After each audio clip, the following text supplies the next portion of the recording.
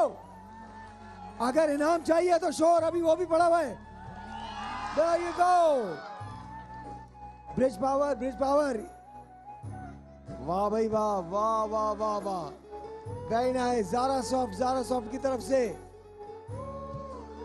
Zaara soft की ऐसे फेंकना नहीं है, देना है, फेंकना नहीं है। इनवर्क्स की तरफ से, शाबाश, गिर मत जाना। फोर्टाइल की तरफ से, अलमीरा की तरफ से, बस। अब ये जितने हैं नीचे वाले, बिलाल भाई आप आ जाइए, अब नीचे वालों को 1 2 3 गो। जल्दी भाग के। शोर अगर नहीं होगा तो नहीं मिलेगा। गो नीचे। बिलाल भाई यार, तुम लोग शोर नहीं करे। चाहिए किसको चाहिए? ये किसको चाहिए? आपने ले लिया है, ये लीजिए। और किसको चाहिए? ये स्टाइलो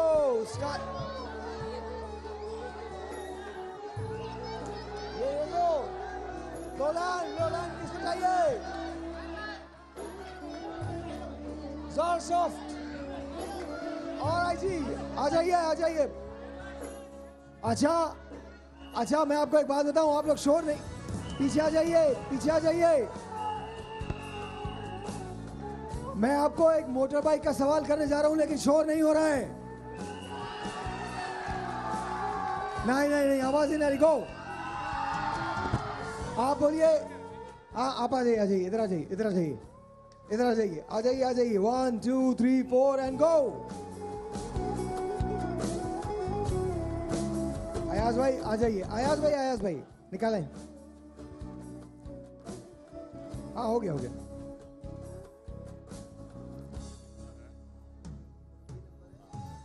003088 ज़ैनुर रहमान। अच्छा, आपके साथ कौन है? और कौन है?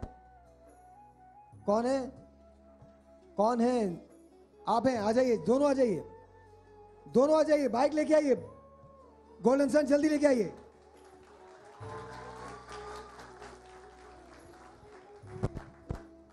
अच्छा, कोई तालियां वालियां कुछ नहीं किसी की जीत पे? कोई जल्दी आइए, भाग के आइए, भाग के आप भी आइए। मैम देर नहीं, भाग के आइए।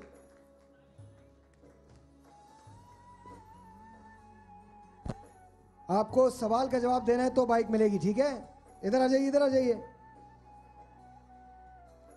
इधर। ये मुझे बताइए, नाम बताना है आपको, ठीक है? हदीस की किताब सही बुखारी के मुहद्दिस का नाम क्या है? हदीस की किताब सही बुखारी के मुहद्दिस जिन्होंने हदीस लिखी है उनका नाम क्या है?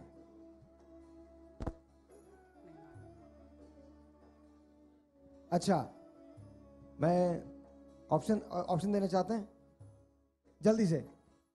आप ये फरमा दीजिए कि वो कौन से हदीस लिखने वाले हैं जो कि बचपन में अंधे थे और फिर माँ की ख्वाब की वजह से, जिसमें इब्राहीम अलैहिस्सलाम तशरीफ़ लाए, उनकी आंखें वापस आ गईं।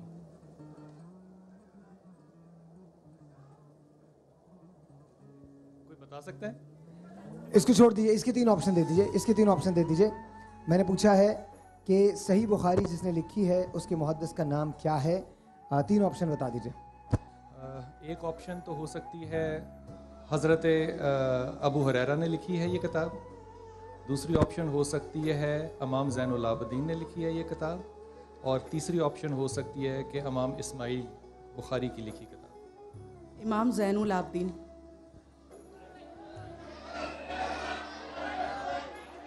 और जी ये बाइक एक मरतबा फिर बच गई है, बच गई है। बस 20 सेकंड्स हैं। बहुत बहुत शुक्रिया, थैंक यू सो मच। आपसे मिलते हैं छोटे से एक ब्रेक के बाद। हो सकता है मैं आपको इनाम दूं, लेकिन शोर पे डिपेंड करता है। 1 2 3 गो। छोटा सा एक ब्रेक, आपसे मिलते हैं ब्रेक के बाद। Will be right back.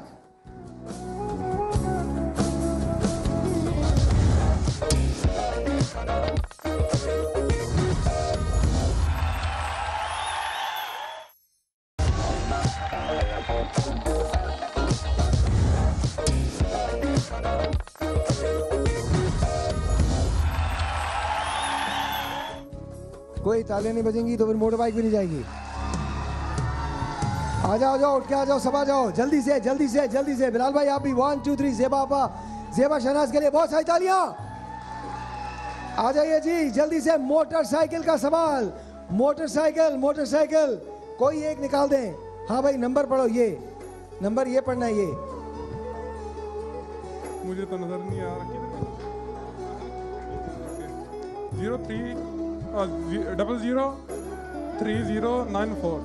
003094 3094 किसका? आ जाइए नीचे, जल्दी आइए, भाग के भाग के भाग के भाग के। टाइम नहीं है, टाइम नहीं है, भाग भाग भाग के भाग के। टाइम बिल्कुल भी नहीं है मैम, जल्दी जल्दी। चलिए मैं आपसे सवाल कर लूं, सवाल करूं यहीं से। क्या नाम है आपका? शाहिदा। शाहिदा, मोटर बाइक के लिए सवाल है, ठीक है? सवाल है, जन्नत के दरवाजे रेयान से कौन से लोग दाखिल होंगे? जो रोजे रखते होंगे। दे दी, आ जाइए, दे दी बाइक, दे दी गोल्डन सन की बाइक पे। ये मुझे बताइए आपके हस्बैंड हैं? आपके हस्बैंड तो नीचे आओ ना, जल्दी से भाग के आओ, भाग के भाग के भाग के भाग के, फौरन फौरन फौरन फौरन फौरन कूदो कूदो। देयर यू गो, जाके बैठो। अच्छा मजे की बात ये, आप सब के सब जल रहे हैं, तालियां कोई नहीं बजा रहा है। और जोर से 1 2 3 गो।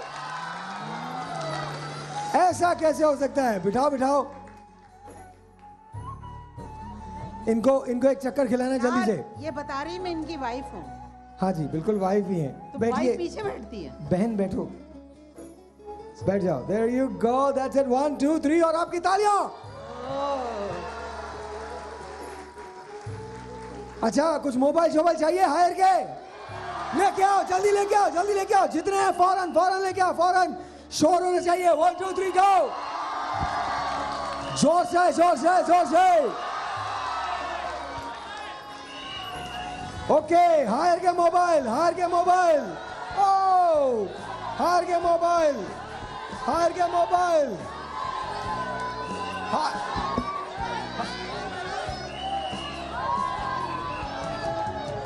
ओके ओके, आराम से आराम से, जल्दी जल्दी जल्दी। बस बस बस, वापस आ जाएं, वापस आ जाएं, वापस आ जाइए, वापस आ जाइए, वापस आ जाइए वापस आ जाइए। अच्छा इधर आइए, इधर आइए। ज़िया के लिए पहले बहुत सारी तालियां बजाइए, बहुत सारी तालियां। Thank you Zia.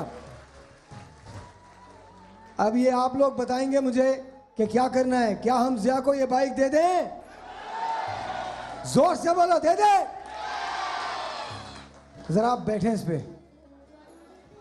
Bridge power की ये वाली बाइक।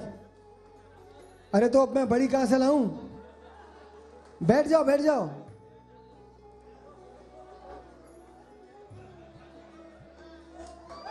ये ठहर जाओ, ठहर जाओ एक मिनट। आगे हो, आगे आगे हो। आगे तो हो तुम। आप पीछे तो बैठे। हाँ मैं पीछे बैठूंगा। आओ हम धक्का दें। हाँ जरा धक्का लगाओ, जल्दी जल्दी जल्दी। खुदा हाफिज। छोटा सा एक ब्रेक, आपसे मिलते हैं ब्रेक के बाद।